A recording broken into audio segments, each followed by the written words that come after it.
أهلا ومرحبا بكم مستمعينا الأحبة. اليوم نتكلم عن موضوع مهم، وهو نشر أو تداول الإشاعات والأكاذيب هو أخطر من الوباء. نشر أو تداول الإشاعات والأكاذيب أخطر من الوباء. إذن الدعاية أو الإشاعة افتعال الأزمات في العراق أكيد لها فائدة لبعض الناس، ومن يقف خلف هذه الأزمات أكيد هو المستفيد. ربما يكون رجل أو شركة أو مجموعة معينة تقوم بافتعال أزمة في مكان معين، وأكيد لهم الفائدة أو يكونون مدفوعين الثمن. خلال الوقت القادم سوف نتعرف أحبتي من خلال مداخلاتكم الهاتفية، هل الأزمات والإشاعات في العراق هي مفتعلة أم هي حقيقية؟ ولماذا لا يوجد لدى الأغلب منا الوعي؟ لماذا لا نتأكد من مصدر المعلومة قبل أن نتداولها ونشاركها ونقوم بنشرها؟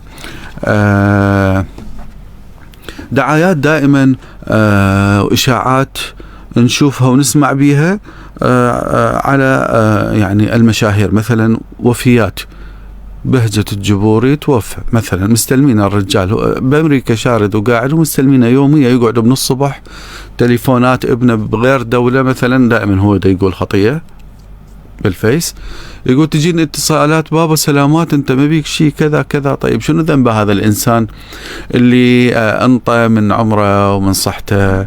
ياما امتعنا وياما علمنا هو وكل زملاء من جيله. يعني هذه جزات الإحسان، هذه جزاته كرجل، كفنان عراقي، كرمز فني.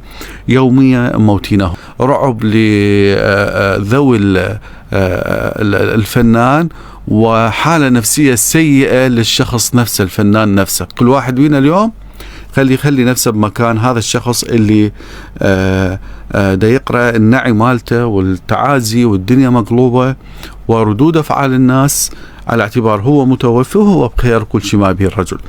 أيضا إشاعات عن سلع معينة لغرض الكسب المادي الغير شرعي.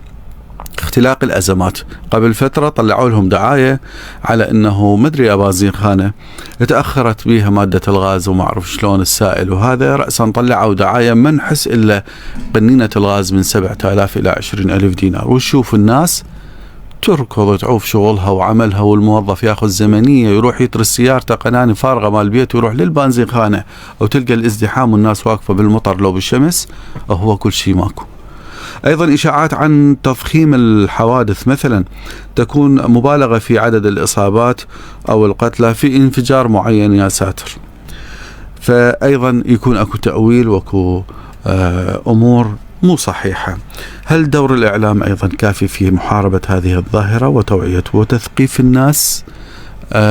نستقبل آراءكم حول كل هذه الملاحظات، وبما يخص موضوعنا اللي يقول نشر أو تداول الإشاعات والأكاذيب ربما يكون أخطر من الوباء.